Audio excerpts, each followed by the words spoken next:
Hey guys, welcome to Black Girls Can DIY Too.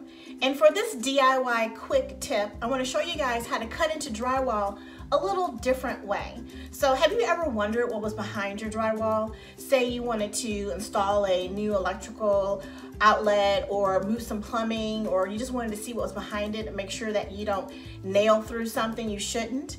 Well, one thing you can do is cut your drywall out at an angle.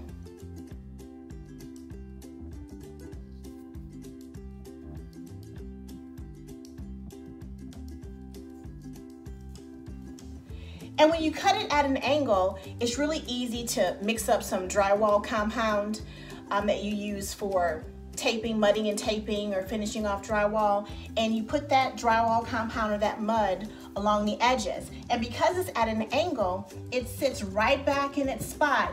And you don't have to put any strips, you don't have to add any additional nails.